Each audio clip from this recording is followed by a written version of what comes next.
What goes into building a business that is new to the world? What's up, everyone? Welcome to the Fervent 4. Did you know that only 4% of businesses ever cross the annual $1 million revenue mark? I feel like there needs to be some crazy music there. Boom, boom, boom. I need to add that next time. Hello, I'm Zack Miller, author of Anomaly. With me today, I have my co-host Tim Ryan, lead man at StartWheel.org. Thank you so much for joining us. The Fervent 4 is a weekly show every Thursday at 11 a.m. dedicated to sharing insights into growing a world-class business, no matter the climate. Maya Holihan has decades of experience selling the wedding experience. But what happens when a dress is ready for a new life? Maya, welcome to the show. Thank you for having me. It's great to be here with both of you. Hey, Maya. Hi, Zack.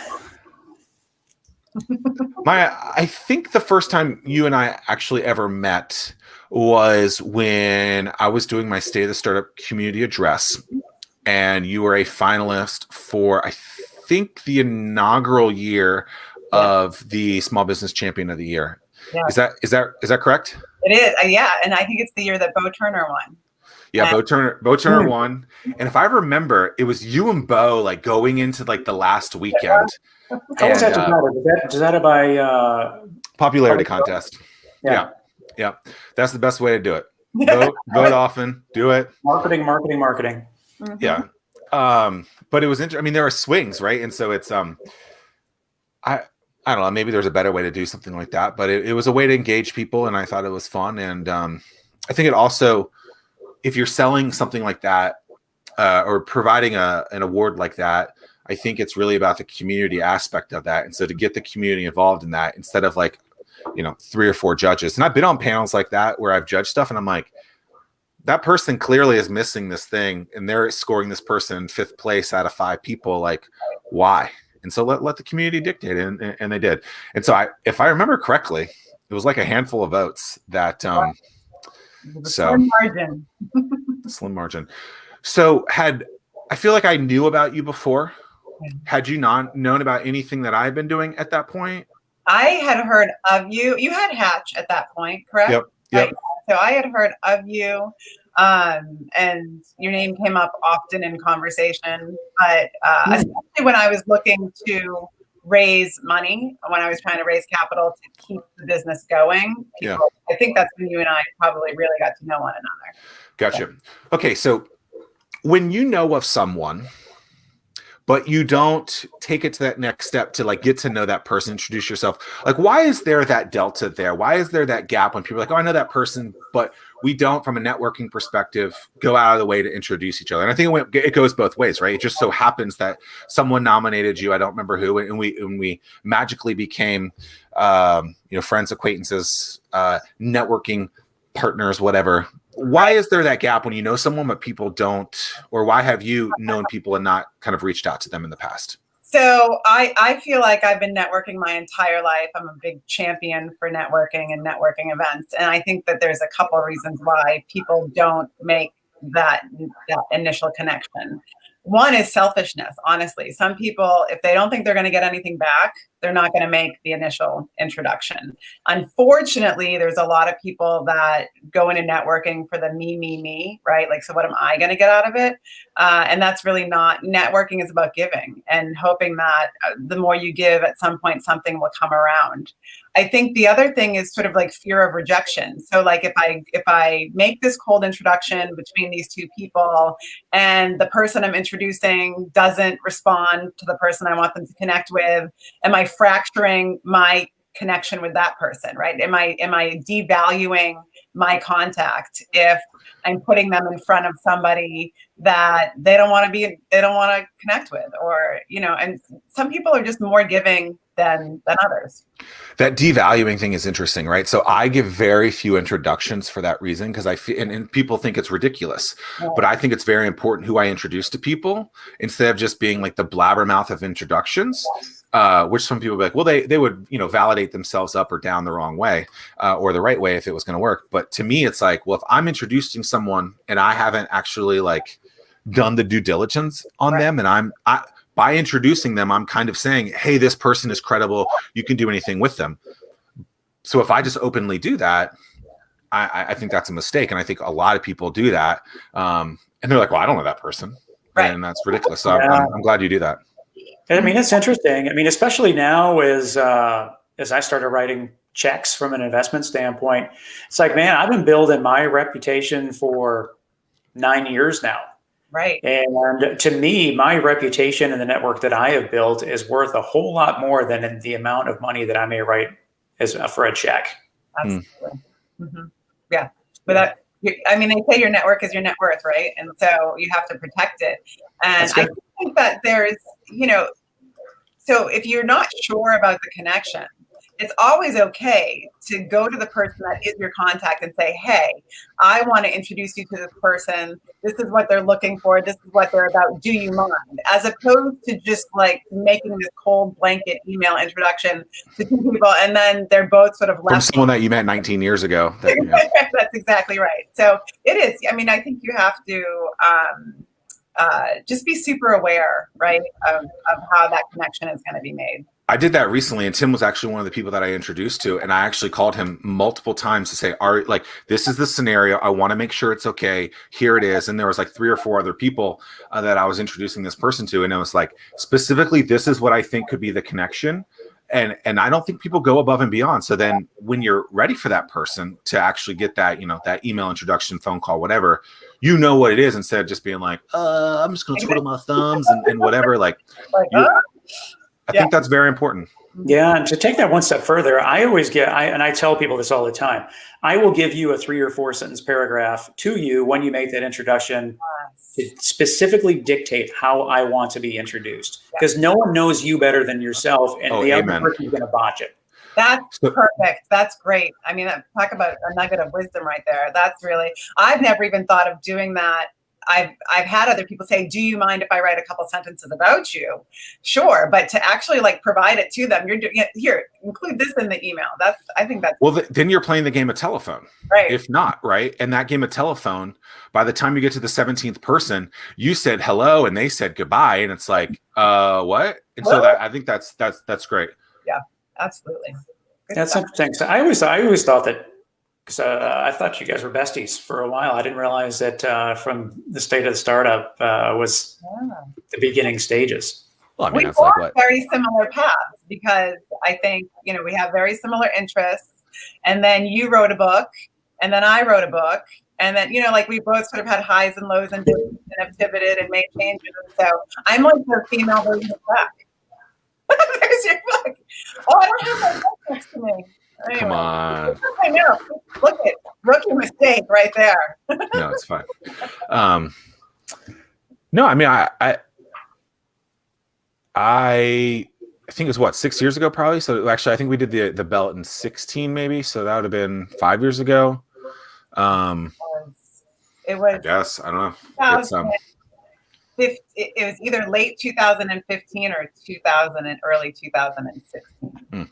So a lot of people might know you, Maya, from Maya Couture, where you had a physical location selling the wedding experience. It grew from one location that I know of in Military Highway. Was that the original store? Original store. Mm-hmm. And then you got up to 6 or 7 locations regionally? Yeah, so 2 in Virginia Beach, 2 in Norfolk. Wow. My 2 in Suffolk were side by side. So one side was prom and the other side was weddings. Correct. Oh, interesting. Yeah. I don't know that we'll get on that piece of it, but I do potentially want to talk about the differences between prom and wedding dresses at some point, because that's interesting. But you expanded a lot, and then at some point, the business decided it wasn't going to work anymore. How long were you in that one location for until you decided, let's ramp up? And then when did it get too crazy? And then you had to kind of backtrack. So I'm going to give a lot of credit to my ex-husband here. Credit the ex-husband. So I bought my first location in 2004, and it took me a decade to open my second location. So you actually bought the physical location that you were in? You didn't lease it or anything like that? You bought the location? I bought the business. I always leased all of my Got it. Everything lease. And I mean, that's just, I was acquiring businesses. I didn't start something from scratch. So I kind of had to just take over, their existing leases. And the company that I bought was on its way out. And for people that are listening that have been here forever, it was Tiffany's Bridal. At one point, they had 10 locations between here and Richmond. They were the premier bridal shop for many years in Hampton Roads. And when I joined them in 2003, they were down to 3 locations. The owners had moved to Richmond. They were really looking to get out of the business. And so it was just kind of good timing that I came on board. So the story is that I started working for them. And I started in sales and he became the manager within 3 months. And it was way more crisis management than it was like managing a beautiful bridal shop, because they were financially leveraged and there was just a lot of issues with orders coming in. And so I actually resigned. I was like, my background was luxury brands. We did everything for our customers. And I wasn't in a position to do that based on the current situation. So I said, I just don't think it's the right fit. Thank you so much for the opportunity. Here's my 2 weeks notice. Well, they called back 2 hours later and said, do you want to buy the company? So I was like, and at the time I was actually planning my wedding to my first husband. And, we were living with his parents and I was like, I'm not really quite sure how we're going to do that. But, with his support, with our family support, we brought on a business advisor. He helped us write a business plan. I mean, every company I've ever bought or started, I've done with zero of my own money. You bought that location of the business because they had 3 at that point? How did that break down? Yeah, so they offered me Newport News, Richmond, and Norfolk. And I was like, no, Norfolk was their biggest store. It was 10,000 square feet. The other ones were about 2,500 square feet. That's the old military highway? That's the military highway one. Yeah. So we had a lot of reputation changing that needed to be repaired. We needed to bring back customer confidence. I really needed to make a name for myself in the market because I was new here. Nobody knew who I was. Did you rebrand immediately in that? Or did you keep it called Tiffany? Okay. So we actually changed the name to Tiffany's by Maya. And then 3 years later, changed it to Maya Couture. And then when we bought the other businesses in 2014, changed it to House of Maya. What does couture mean? I feel like that ending has been on a couple of things. For like custom, fine. It's essentially custom made or bespoke. I mean, very, very high. So I should call my name Zack Miller Couture instead of Zack Miller Says. You're so refined. So refined. Yeah, it's funny. Tim? No, so you bought the Norfolk store. What happened to the other stores? So they sold both the Richmond store and the Newport News store to other people. The Newport News store lasted about 3 years and then they ended up closing. But the Richmond store is still open. I think it's Tiffany's by Sharon is what she may have now also changed it over to her name. But that is the one. Sharon like Maya, but in Richmond? But in Richmond, yeah. Mm-hmm. Interesting. Absolutely. There's nobody like Maya. I mean, she's just Sharon, but yeah. What do you think that business advisor gave you good advice or? Yes, our business advisor was awesome. He really just provided really great context on what to expect because we had to go out and raise money. And so I had to get a bank loan and I was denied by the first 5 banks. And was really discouraged. And he was like, somebody will lend you money. And we did. We ended up getting an SBA loan from a bank that doesn't even exist anymore in this area. And then provided an investment opportunity to our friends and family to raise the other 15% because the SBA only gives you 85% of what you're borrowing. So we had to raise money for the other 15%. And we successfully were able to do that, actually brought in a minority partner. Friends of ours gave us a nice chunk of change and they ended up getting 7% of the company. And we were well on our way. How do you find an advisor that actually understands that? Because I feel like maybe in 2004 it was different. In 2021, advisors, mentors, whatever, like everyone is that. I just saw a message say like, oh, there's this new advisor. And it's clearly like just someone trying to like market themselves as a mentor or advisor. Like, how have you then and maybe now understood what is credible in an advisor or what do you look for, seek after? Sure. So it's a really great question because I've sort of done this with my advisors. So to get going, we had this one gentleman and he was a family friend But he had done business consulting for about 15 years before he helped us. And he'd owned companies. He was an entrepreneur turned consultant. And so there was trust there just because we knew him and we knew the success that he had achieved in his own career. And so I think part of it is when you're looking for advisors, like, do a little like recon on them, right? Like, what's their background? Have they ever achieved the level of success that you're wanting to achieve in your business? Have they ever grown a business with the same vision that you have for the type of business that you're starting? Because if there isn't really an alignment there, they may not be the best advisor for you. Now, the biggest mistake I ever made in business was that when I went to expand in 2014, I did not seek out an advisor. I did not create an advisory board, and I absolutely should have done that. And I believe firmly that if I had done that, I probably wouldn't even be sitting here today talking to you about EWedded, because I would have never bought my competition. What was your reason for not seeking advice? Yeah. I relied heavily on my experience in the industry and was driven by my vision and not the practicality of the numbers that were being presented to me. I mentioned earlier about my ex-husband. He made out well. So in 2014, when I was offered the opportunity to buy everyone under the sun, he said, if you want to do this, I'm out. You can buy me out when you raise money. And I think that you shouldn't do it. You're buying a sinking ship. And I didn't listen to him.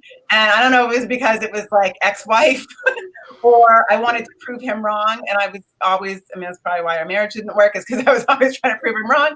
But he was absolutely right. And I shouldn't have taken that step. Luckily, he bailed and made out handsomely for it, because the company, those damn ex-husbands. Oh, those damn ex-husbands. But when I went to get my next loan, the company was valued at $1 million. So that was great for him, and it was great for our minority owners because I bought all of them out.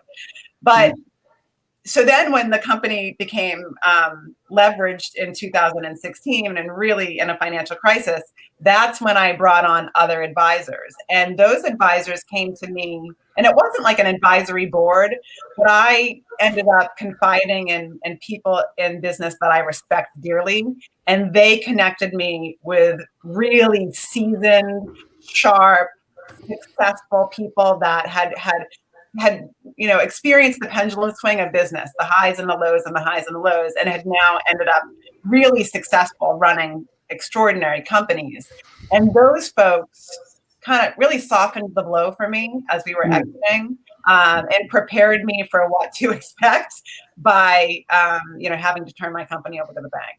So It's interesting. So I think it's a fine line of like trusting your gut and asking an advisor, because it like you said, we have been in similar paths. Like literally, as you're saying that, I'm sitting there going, yeah, I can think of the two biggest mistakes of my business career are when I didn't seek out advice and I just made an abrupt decision, right? And it cost me many six figures going through those mistakes. And it's interesting because I just sit there and I'm like, so like I was literally advising a client recently, and they told me a scenario, and I said, look, my advice is this: just sit back and really think about it, right? Really look through the positive side, the pros and the cons, and make sure that whatever decision you do, you really understand instead of making an abrupt decision. Because I think oftentimes we trust our gut, we immediately do it, and oftentimes that's okay.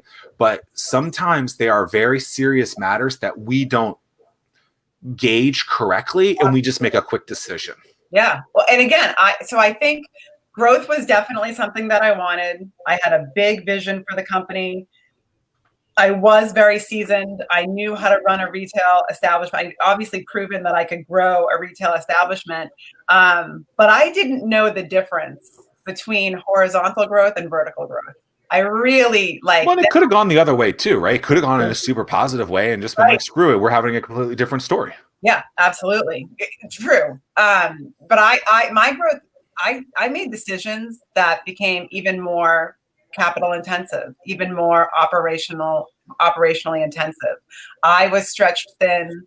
The commands of the businesses were huge. So more staffs, overhead everywhere, more rents, more inventory.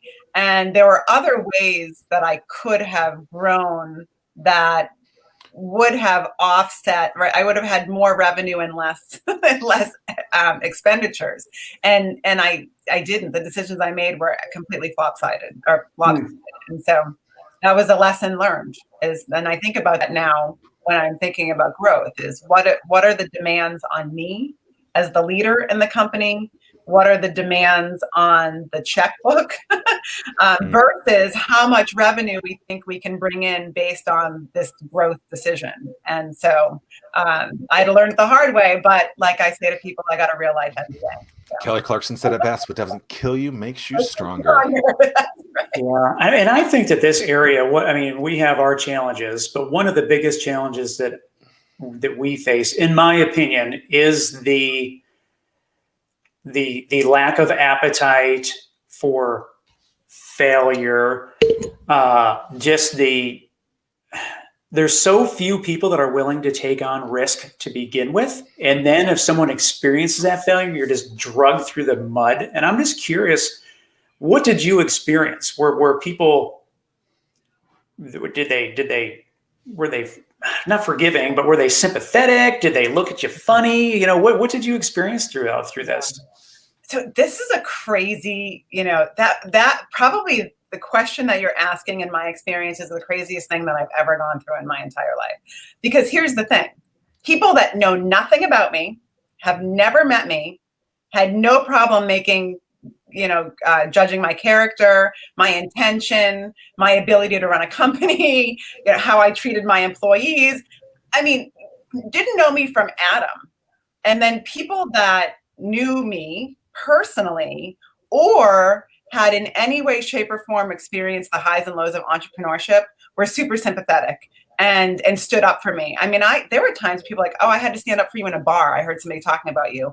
I had somebody tell me that they overheard girls in a dressing room at a local shop talking about me, like not even a bridal shop, like a regular retail establishment.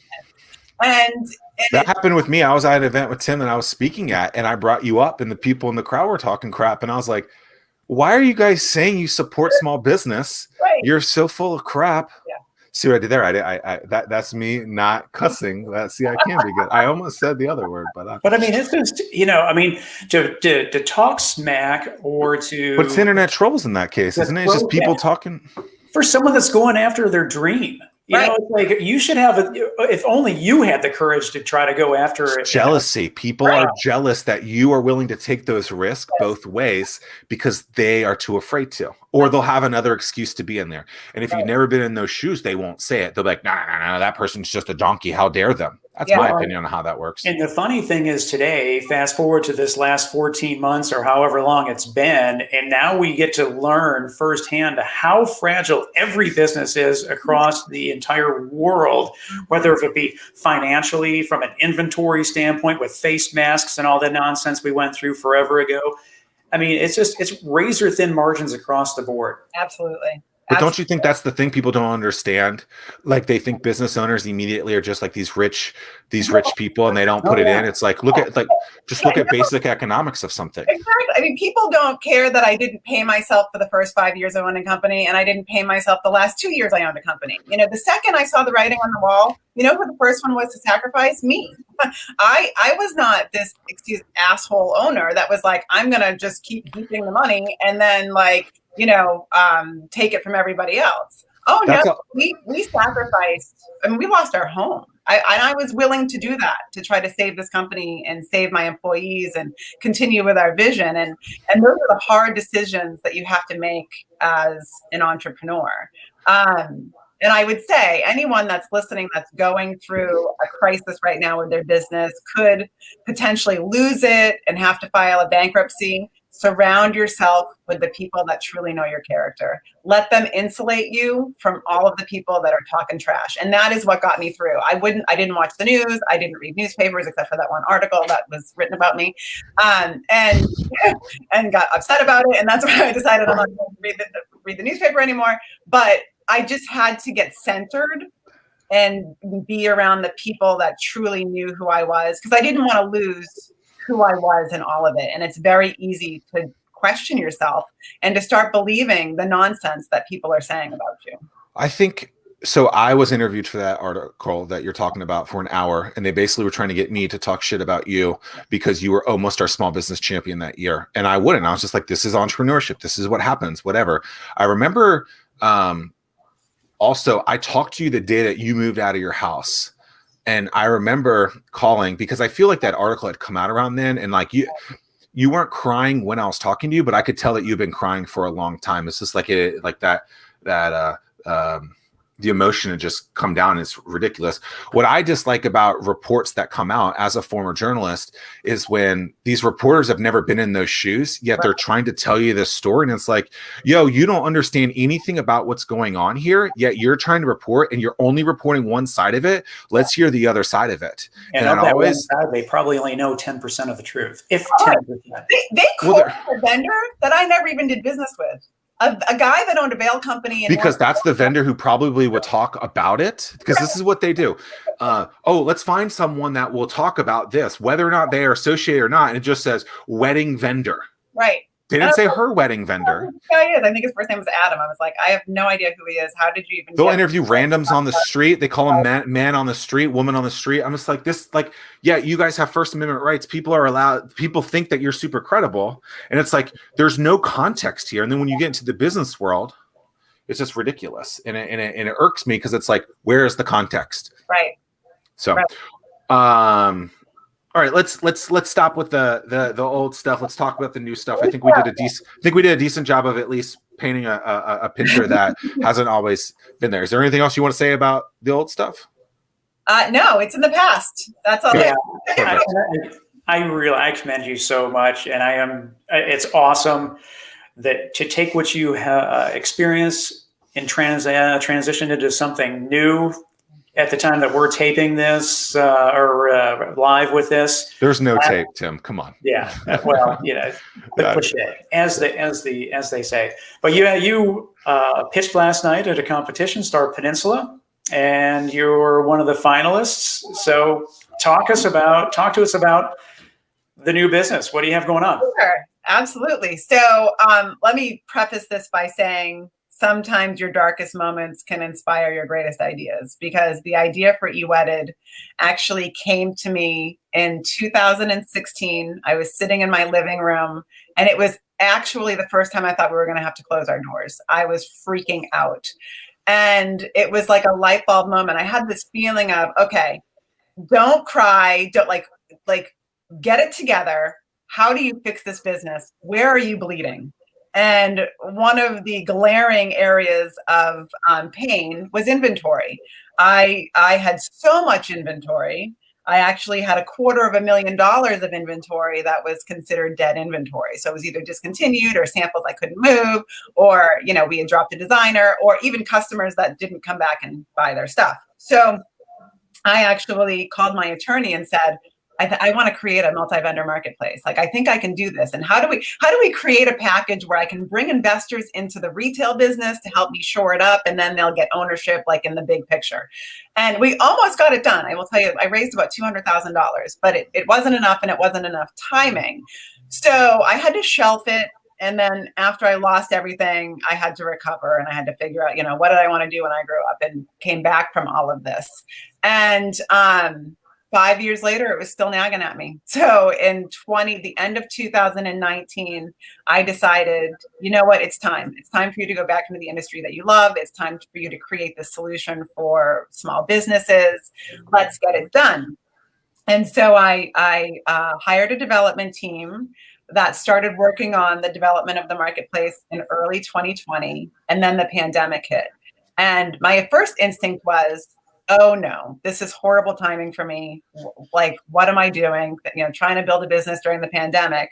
And then I had a conversation with my corporate development officer, and he was like, actually, you have a really unique opportunity here, Maya, because the industry is being shuttered. I mean, stores were forced to close for up to 3 months, and the supply chain was totally disrupted, and designers were having issues moving inventory. And he's like, so, EWedded really can help these companies now. So we fast-tracked it as much as we possibly could, and we launched our MVP in January of this year. And so, in a nutshell, EWedded is a multi-vendor marketplace that helps wedding businesses and brands move their excess inventory more swiftly and sustainably. By doing so, they improve their operational efficiency, they improve their bottom line, and they're just smarter about their products in general. So we've spent really the first 3.5 months culling sellers. We're currently onboarding around 80 sellers, which is almost $3 million in sellable merchandise. So that's been exciting, and we're raising money. So how does that work from a vendor perspective? So let's talk a little bit more about the pain point aspect of it, the problem in there. So because I feel like it doesn't have to just be the wedding experience. It could be a lot of industries. We talked about bikes a little bit, and how that industry is crazy. And so historically, a brick and mortar, and just tell me when I'm wrong in this or agree with me. Historically, a brick and mortar location goes to a vendor or some company and says, "Hey, we want your thing." They buy it, and then they host that thing at their location until they sell it for more than they bought it for, and then they make whatever that margin is off of that. Is that pretty standard? Pretty standard. The difference with the wedding industry, though, is that it's not a cash and carry business. So you actually what does that mean? Like, I'm not selling the item I actually get from the designer. I'm taking orders on that one. So you have that one dress, you're able to use it as a sample. Right. Other people can get in it, and then you can. Right. Got it. Okay. And that's why on the when my wife and I got married, it was like say yes to the dress like every day. That thing happened. I've always been. So that's why they take like the clips, and so you can figure out your measurements and all that stuff. So they have a bigger. Got it. Okay.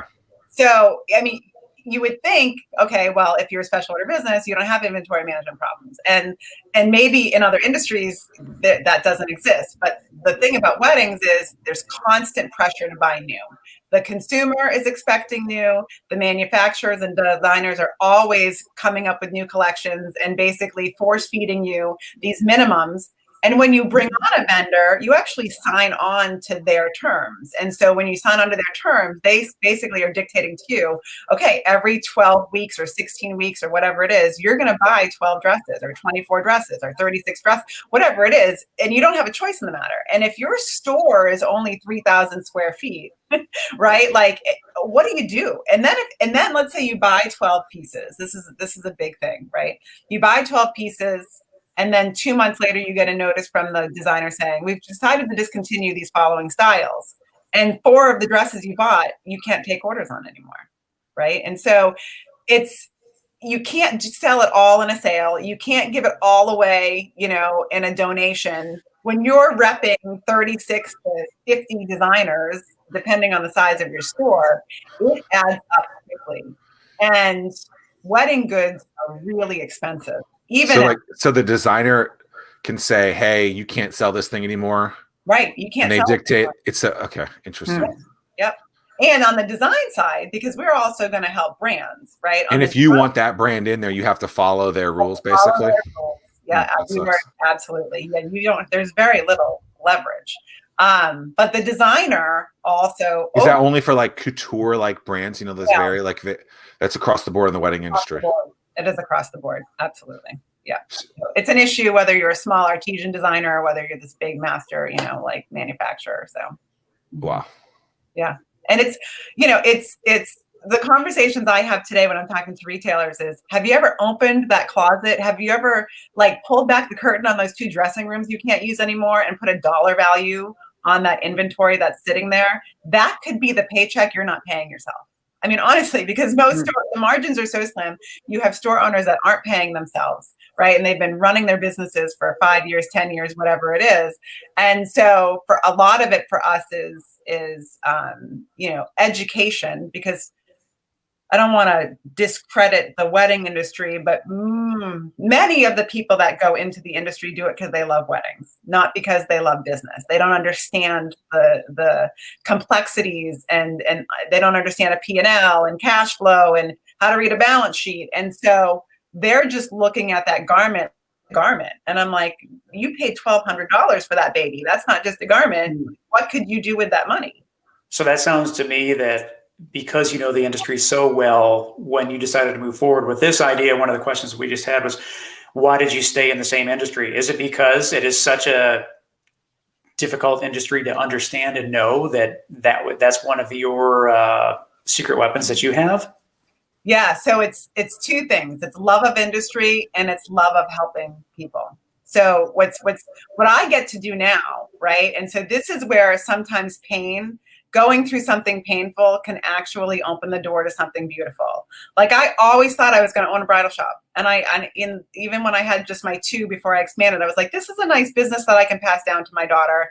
And if other things come from it, it's great, whatnot. And I had a lot of passion and I had a lot of fire and I loved it. But now, not only do I get to be in the industry that I love, I get to help small businesses be better at what they do. And like that to me is like mind blowing. How I get to have this moment is really, really exciting. And yeah, so anyway, that's it in a nutshell. Why do business owners, I think of a lot of restaurateurs in this case too, from things that I've heard about the wedding industry, it sounds like, why are a lot of business owners not thinking of the business side of it, not paying themselves? Is it just because they love a thing and they don't understand the business side of it? Or have you found something different that is the reason why a business owner doesn't pay themselves? Because you hear it all the time. Yeah. I think a lot of it is driven by they don't understand business. And they maybe they haven't seeked out advisement.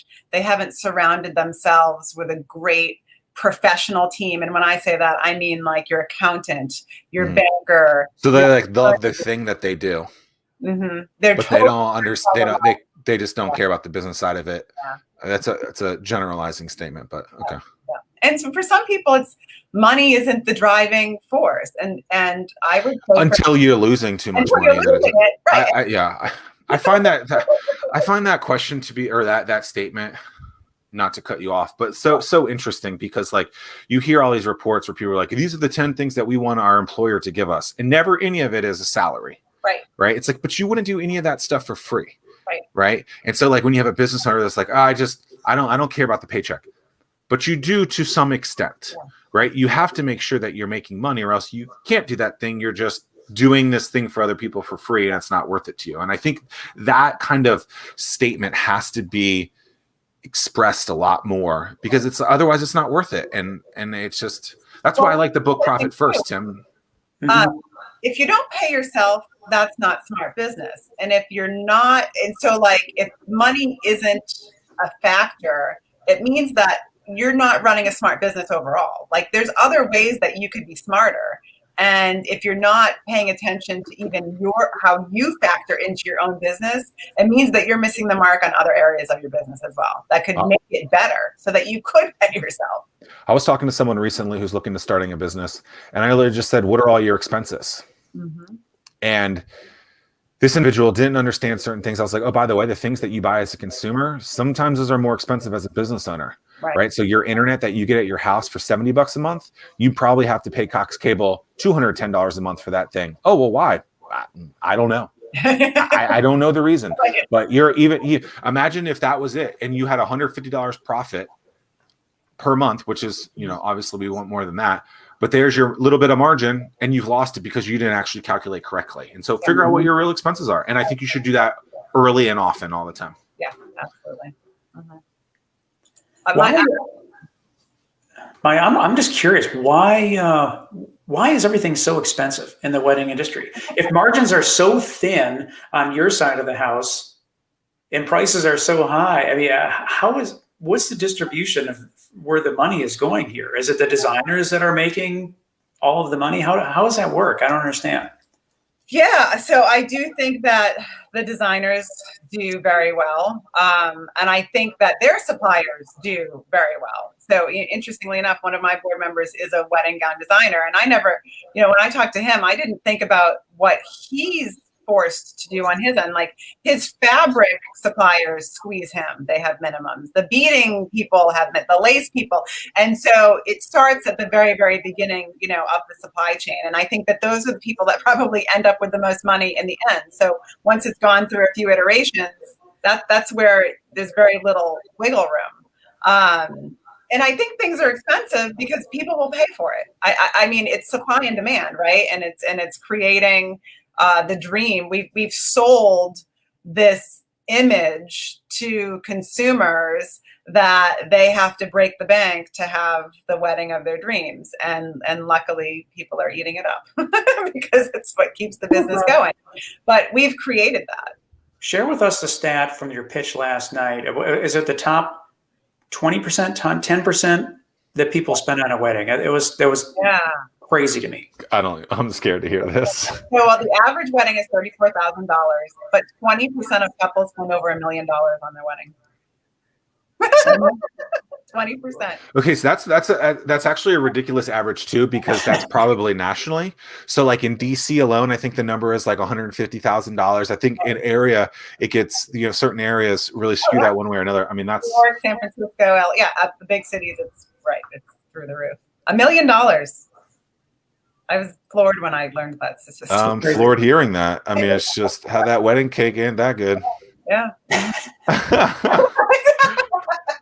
Oh, God. Right. So okay, so you sell dresses, right? That's your experience. Maya Holihan is the dress experience lady. That's what she's been known for a long time. People don't know her from a technology perspective. How do you start selling technology when that's not your forte? You surround yourself with people that know how to sell technology or can at least speak the language. And that's what I've done. Interestingly enough, I was speaking to an investor yesterday and we were going through the deck. I like to share the deck with different investors and get their feedback. And she said to me, I like that you have surrounded yourself with some fractional team members, and I haven't hired anybody. These people are vesting, but they're people that have competencies that I don't have, right? And so I think that's what you need to do, is you need to surround yourself with people that are smarter than you in areas that are essential to the business, but that you can't necessarily speak about on your own. And so, because even with technology, like the numbers are way more sophisticated with a multi-vendor marketplace. And so I brought in a fractional CFO because, I mean, my pro forma for EWedded is like law school compared to my pro forma for Maya Couture. That was like elementary school, right? And so this is life 101 though, right? And I think a lot of people should take this advice in whatever they're doing. Hey, I'm thinking about going to college. Hey, I'm in a relationship. Hey, I'm in sports. I want to do this thing. Like surrounding yourself by people who understand even just little things more than others. I mean, like, I do triathlons now, right? So like I have someone that helps me with the training plan. I have someone that helps me on the bike fit. I have a running person that I probably text too much about running. That's Tim, by the way. He's like, I hate this guy. But I mean, why wouldn't you talk to people who understand that better? Which is interesting because now it seems like even if we just punt back to what we were talking about, 40 minutes ago, was I didn't ask those people for help. And now it's kind of like ingrained in you. And it's like, ask these people for help who know what they're doing. And the whole premise of this show is to give people the tips and tricks that they need to hit the $1 million mark in business. Right. And I wish we had some sort of AI type function that could go back and revisit all the previous episodes just to see what is the most reoccurring theme or nugget that we pass on. And making yourself vulnerable and asking for help is probably one of the number one things that we talk about, because if you always want to be the smartest person in the room or the smartest person in the company, you're not doing yourself any justice and you're setting yourself up for failure. Absolutely. 100%, without a doubt. I mean, I think that the relationships you choose to forge at any stage of your business is a driving factor in how successful you're going to be. Whether they're people that you bring in as employees, whether they're advisors, whether they're customers, whether they're vendors, it is all about those people, those decisions. I mean, I get asked all the time, what's the most difficult part of business? And my answer is always people. People is the hardest part of business, because I don't care what type of business you're in, you have to deal with people. But yeah, that's where all the variables are. Exactly. But Yeah. be choosy about who your people are, but also leverage them. I mean, use them. If they're willing to give up themselves, use them. And even now, I know, Tim, you were nice enough to look at my deck. Like, anytime an investor's like, ping me, reach out to me. I mean, even if they're not going to invest, I want to glean some sort of information from them that's going to help me make EWedded better. And you can't be in your own bubble. You've got to put yourself out there. I don't know that I said this or I'm just stealing it from someone, but it's kind of like trust but verify, right? So like trust your gut and then verify that these people know what they're doing. But even from like an employee standpoint, how do you, or anyone that you're talking to, like how do you gauge what they're telling you is, it's like before you talked about an advisor figuring out if they've been to where you are before, right? Or have experienced something in that world, right? I feel like we have a lot of Shark Tank mentors these days where people are like, I watch Shark Tank and I know what I'm talking about. But the greatest coach of all time in football never played, and that's Bill Belichick, right? And so like where in the business world, where is that line to make sure like, maybe Bill Belichick isn't the greatest coach of all time, but he does have 6 Super Bowl trophies. That's New England. That's 6 more than the Buffalo Bills do. Ding. Tim's from Buffalo, so I had to throw that out there. But like where does that matter in kind of employee standpoint, from a teammate perspective, from an advisor standpoint, from all of these, people are the hardest part. Like, how do you gauge how much of that they've done or haven't done to like have them be a part of it? It's a hard question to ask. It is. And I think part of it is experience. Absolutely. Like I don't, lack of a better word, resume, but like what does their background tell about them? Like in terms of the path that they've walked in business and in life, because you obviously want to surround yourself with people that have shared values and, a certain level of integrity and character. But 2 other things that I look at are effort and loyalty. Are they going, when they say that they're going to do the work, are they really going to do the work? And I didn't always hire the right people. And I think no one has a crystal ball, right? So there's a few things that you have to do. When you realize you've made a bad hire, there's one of 2 things to do. Get rid of them quickly, or is it like right bus, wrong seat? Do they belong in another place within the company? But when you surround yourself with great people and you go for them for the right reasons, they will work for you. And not a lot of people know this, but when I was in the final months of House of Maya, my staff worked for 3 months without getting paid.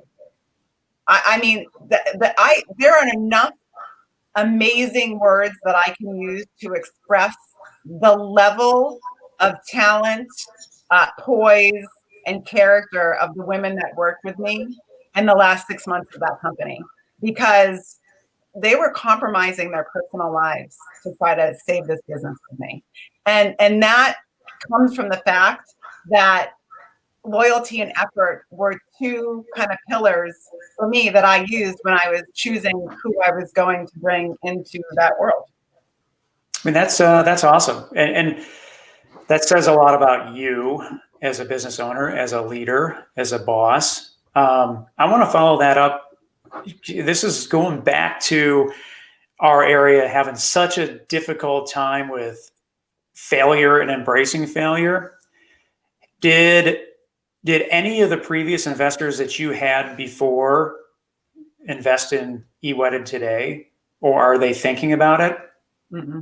And see, that's perfect case in point for me. And I'm not saying anything negative about people that invested in you before, but like one of the culture that I think that we need to embrace in our area is, hey, if it doesn't work out, that's too bad. But you've learned a whole lot along the way. And I want to be the first person that you contact when you start something new, because the amount that you learned along the way is invaluable, and that you can take it with you moving forward. So I just wish that I was hoping that the answer that you were going to share was that, people are on board and they want to write you another check. No, and I would say, I'm not one for excuses. I'm really not. And I will pound the pavement and do whatever I need to do to get to where I think I want this company to go. And I know there's a lot of opportunity here, and it's very valid. But I do believe sometimes when I'm talking to people or emailing people that have, really kind of championed me to continue, they still have in the back of their head that I failed in a business. And it's the whole thing is crazy to me. So like, if you're an investor, I'm trying to like process this through my mind. If you're an investor, you're telling me that you would rather put your money behind somebody that has never started a business before, doesn't know the first thing about starting a business. You would rather bet on that horse as opposed to someone that went through and has so many experiences that you were able to experience, that you're never going to make that same mistake again. Or you're supposed to bet on people, right? Not ideas. Well, here's the thing. I built a multi-million-dollar company. Like you said, Zach, only 4% of companies reach the $1 million mark. I took a company that was dying, like barely doing $500,000 a year. And had I continued business from 2017, we would have done $3 million. I mean, so it's like, yes, I made a horrible decision. I made a series of horrible decisions. There were probably like 3 back to back. But when you look at the context of the career and how long I owned that company, that was 13 years of business. And there was a lot of really great decisions made over that time period. If you look at some of the most well-known founders out there today, I would be willing to bet that maybe 10% are first-time founders. Yeah. So Travis from Uber was not. But even if you take a business and look at it from a feature perspective on a technology business, how many features that go out that for some of these big companies that cost tens, hundreds of millions of dollars to get these features out there that bonk and fail out there. Right. But it's okay that they do it, but not other. I mean, that's the thing, right? It's like you're taking the risk to figure out which one of these things is going to work, right? It's just like a bowl of spaghetti. You're figuring it out, and not everything's always going to work. And I think that's why that diversification of a portfolio is important, but also like, hey, it's going to take time for these things to happen. And hey, by the way, we bought this sign, it didn't work. Okay, well, we're going to try a different sign. We're going to try this other marketing campaign. It's right. Wow. I mean, I bet on me today way more than I bet on me in 2004. I mean, like, I like that. You got to bet on yourself. Like, this is a part of the conversation that I have when I'm talking to investors or filling out an accelerator, application. Is like, I've walked the walk. I have experienced the highs and lows of business, and I was the best in the industry in this market, and I was the absolute worst in this market. Why wouldn't you? Yeah. Right? Like, and I went through it, I'd like to say gracefully, and didn't lose, my will for entrepreneurship and to try to make a difference in the world, both from a business perspective and, a personal perspective. So I agree with you, Tim. If as an entrepreneur, if I have one major frustration for this market, it is the fact that people hold so tightly to the failures and not the opportunities that are put in front of them. Yeah, I don't know. I would love to see it change. We'll get there. It's such a slow process, but. I want to talk about something different. In the last few years, there's been a women's evolution where a lot of attention has gone towards women business owners. And there's been some negative backlash, some positive backlash on it. Just you seeing that more women are getting into business, that are doing something that maybe was not given the attention to before, and now that women are more empowered to do that, or at least that's the narrative that you hear when you see more women at the table, specifically in starting a business. What are some things that we could be doing better? What are some things that you're seeing in there? Do you disagree with the evolution of the movement? What are your thoughts on all that? well, I don't really, I think, unfortunately, because again, I'm out there every day. I am either pitching, applying for accelerator programs, talking to investors. Everything I do is centered around the female founder and raising money. And so here's the thing. Female founders get less than 3% of all VC funding. So that in itself is tragic. And I actually think that number went down in 2020. So I'm seeing a lot of lip service because I am a female, Black-owned female founder. Like I am like the ticket that everybody says they want to invest in, and yet I haven't. I have self-funded this thing for the last 18 months. So, and it's not for lack of trying. So that is a little bit discouraging, and I hope that it changes. And I know that we will get invested. We are an investable company. We have a great team and a great product and a great market. So it will happen. But the other thing that I would like to see is more females funding females. You know, there are more women today that have a disposable income that they could use to invest in other women. You know, we're working more, where we have leadership roles in Fortune 500 companies. You know, we're successful entrepreneurs, and I'd love to just see that change. I'd love to see that part of the investment like world escalate like exponentially. And because honestly, one of my goals as a female founder is so my goal for EWedded is to be acquired. Like when people ask me, what's your exit strategy? Like I want to be acquired by 2027. And that's the goal for me. And I would love to take any wealth that I get from that company, 6 years, and invest it back into other women. Mm-hmm. You know, and so that cycle is something that I feel like this area is missing, as well as even the people who have been successful. They don't always recycle it back in that same kind of way. Something interesting with this though is why are some of these conversations that Tim and I are having with individuals, you saying it, why are these conversations so hard for people to have? Why, like you said lip service, right? Like they say one thing, and maybe vocally they do it, but then taking it from lip service, having the conversations, and then actually executing on it.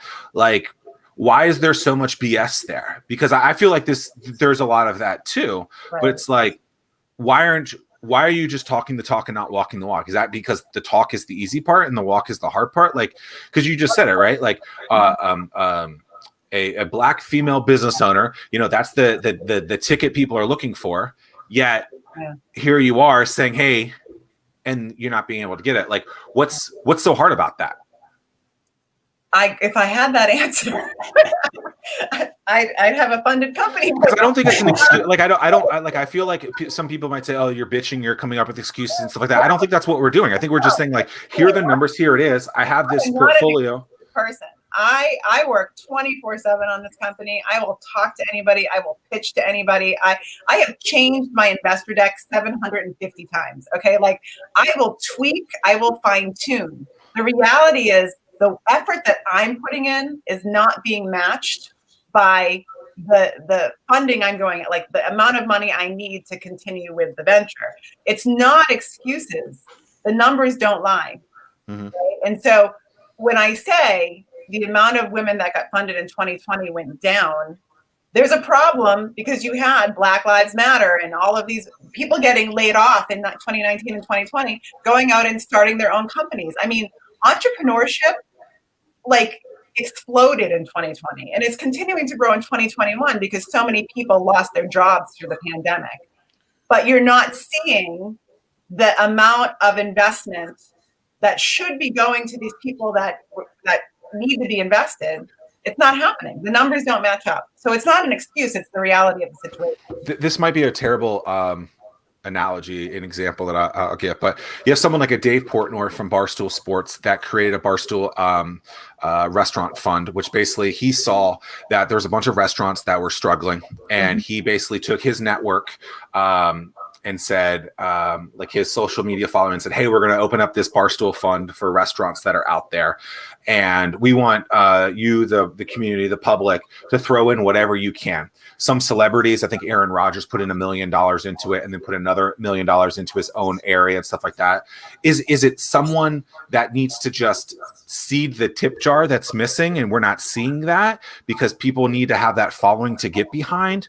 Or because you're seeing a lot of people talk about it. You're saying it seems like it's a lot of lip service. The numbers don't match what's actually happening. So then do you need someone to seed the tip jar in that to say, hey, like whatever, like, do we need Oprah to start the Oprah fund and be like, yo, like invest in these businesses? Yeah.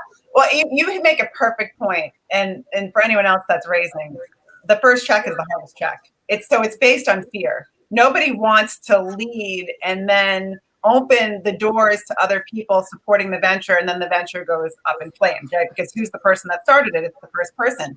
But you can't get anywhere without a first check. So yeah, I mean, somebody has to. I'm still working on the first check. Like I have, been very creative in how I've continued with this, but I'm still waiting for that $100,000 that will carry us through getting ready to raise $2 million.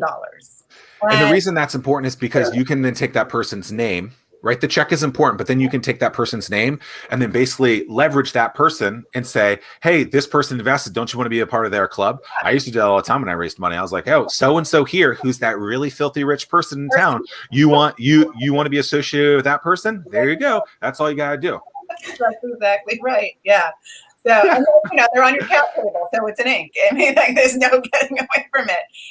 But I think that it goes back to the risk thing. People are afraid of risk. They're afraid of the failure part of it. They hold tightly to the failure part and not as tightly on the opportunity. And so everybody's waiting for somebody else. Everybody wants to be the follower. They don't want to be the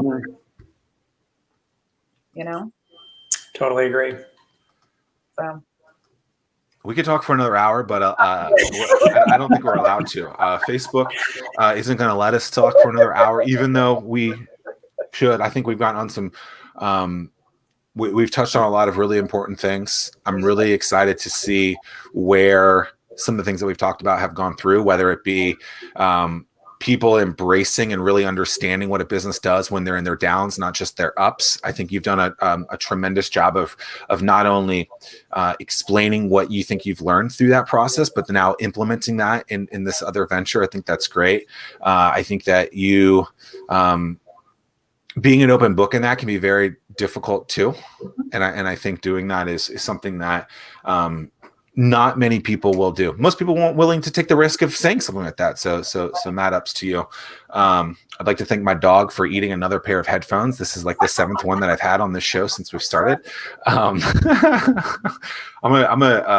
Every pair is going to be a different color too. So then you guys can tell like what color we're on. No. Anything else that we haven't talked about that you want to talk about? My husband was nice enough to bring me my book. Zack.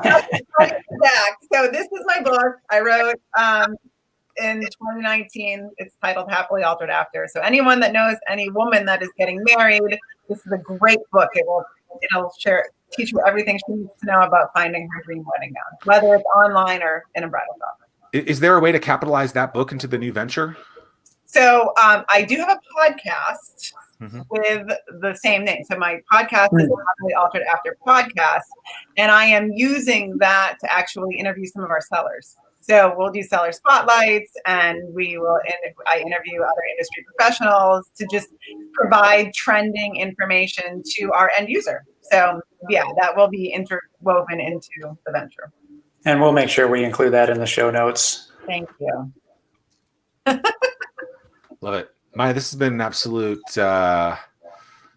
cliche of words talking to you today. No, it's been great. I appreciate you being honest and open with us. And having me. I've enjoyed the conversation so much. It's been great. What are the plaques behind you? Oh, so that was when I was running a successful retail. Those are articles that were written about me or the company when I had my. Gotcha. And the mural is your version of The Rock behind you? Yes, it is. Oh, I love it. Maya's been great. Tim, anything we missed? No, I appreciate your time. I am very optimistic for your future. I am super proud of you for everything that you have done to this point. Keep getting after it, and I look forward to staying up to date on everything that's going on and watching you succeed. Absolutely. Thanks. And best of luck at that event that you did well at the other night. Start I Peninsula. got to prepare for November. Right. There we go. Well, if you win, we'll have you back on. If you're not, we don't want losers. We don't want losers on this show. I'm kidding. Jeez. I appreciate it, and continued success. We'll chat soon. Sounds good. Peace.